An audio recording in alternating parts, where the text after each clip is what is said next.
Livre para todos os públicos.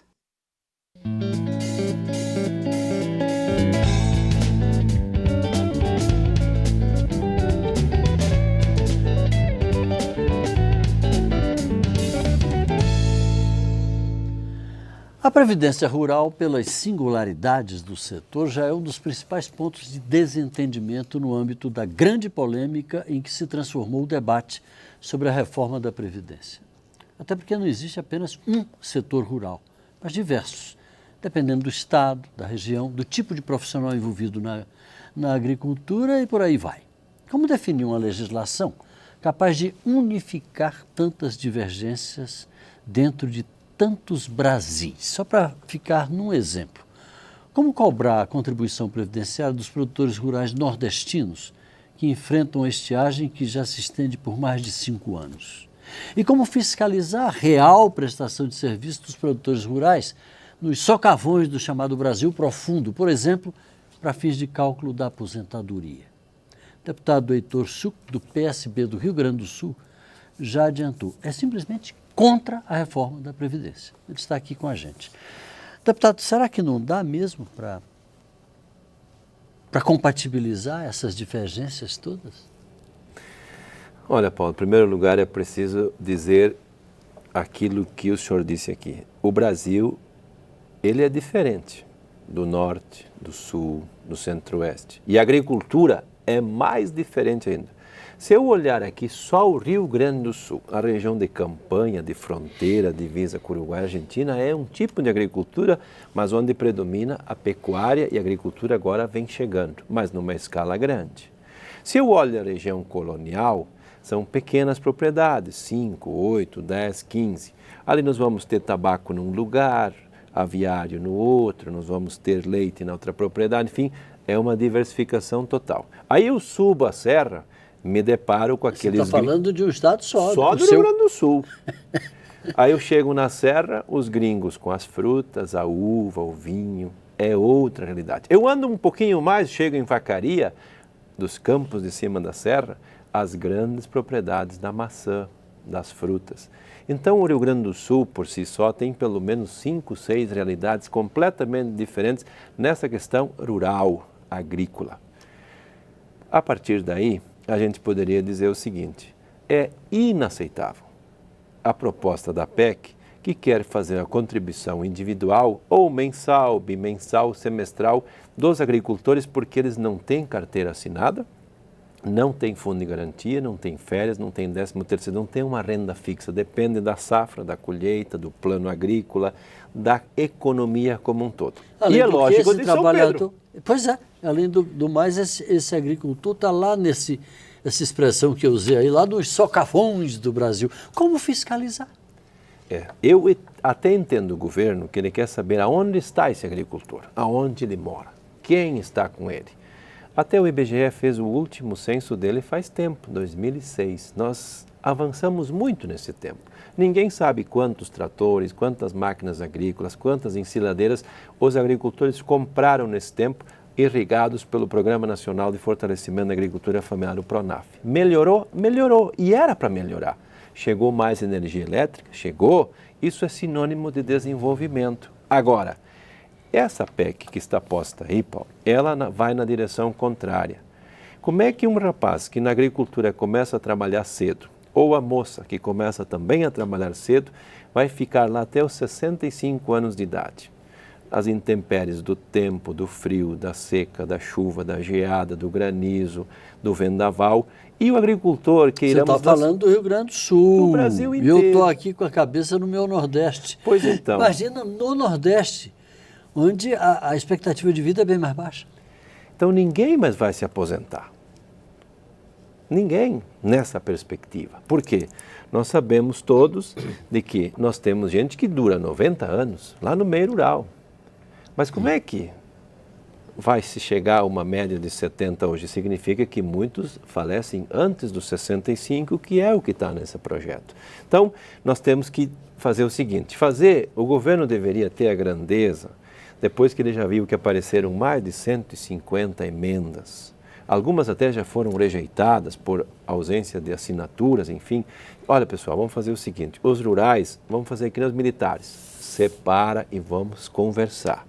Isso aqui não dá para ser tratado da mesma maneira no seu geral. Essa é a primeira coisa, o bom senso poderia se avançar. Bom, se hoje o governo exige que tenha contribuição individual, nós temos uma solução para isso.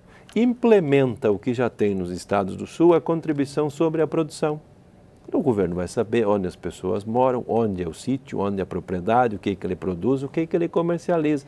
Se é isso que o governo quer saber, que ele já falou muitas vezes que mais importante é saber onde as pessoas estão e não quanto que elas vão pagar, está resolvido. Agora, deputado, como fazer isso com esse pequeno, eu falo de pequeno mesmo, o pequeno produtor, que colhe ali e leva para a cidadezinha mais próxima para vender rapidamente.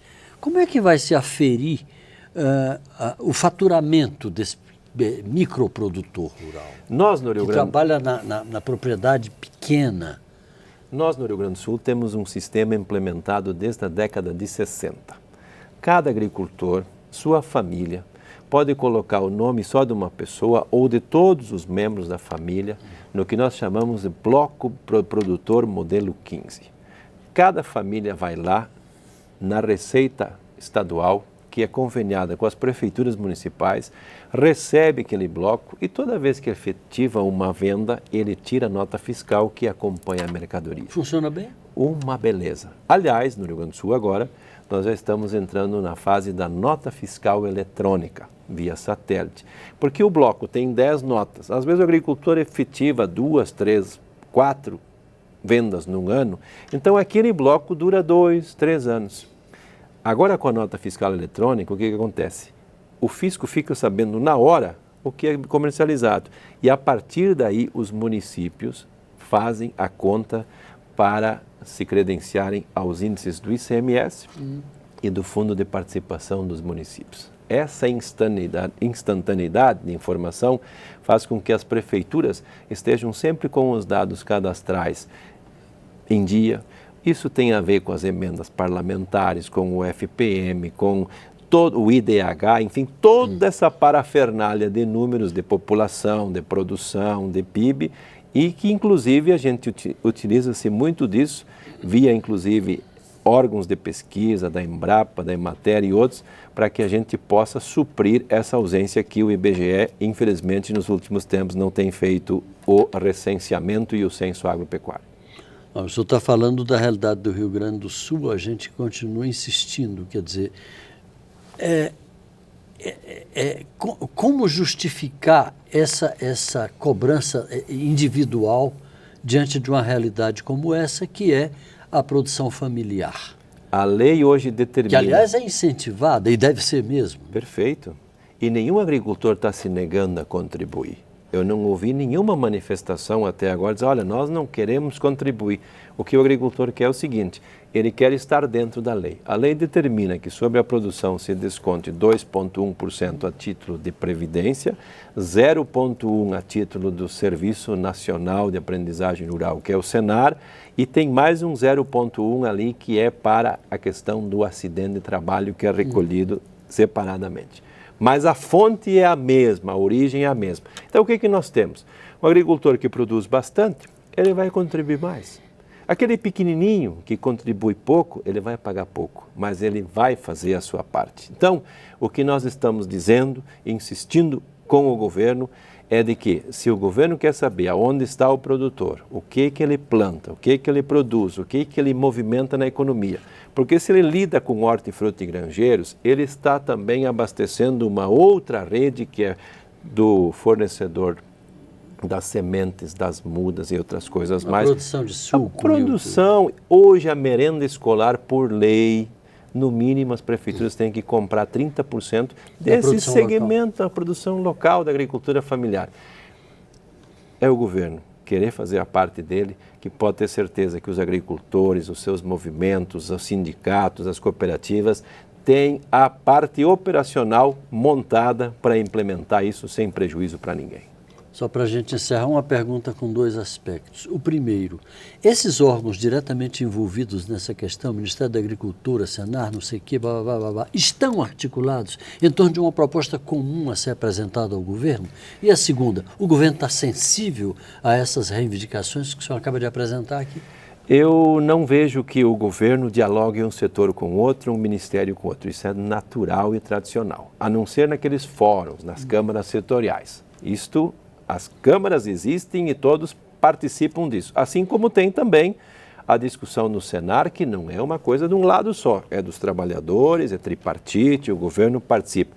A organização existe, basta ser acionada. E a segunda parte da sua pergunta, o governo... Está resistindo? Não. Acho que o governo está começando a parar de teimar com o indefensável e está começando a conversar. Inclusive, a nossa liderança foi procurada pelo líder do governo, que disse o seguinte: ou a gente muda a PEC ou ela não passa. Então é preferível que se negocie e agora começa a elencar quais que são as 5 questões... Aliás, é da natureza do parlamento, estamos aqui para isso. Perfeito. Senão não precisaria ter parlamento. Então acho que o governo precisa se convencer de que tem coisas importantes para ser feitas, mas querer tratar os diferentes de maneira igual, quem vai perder é o governo.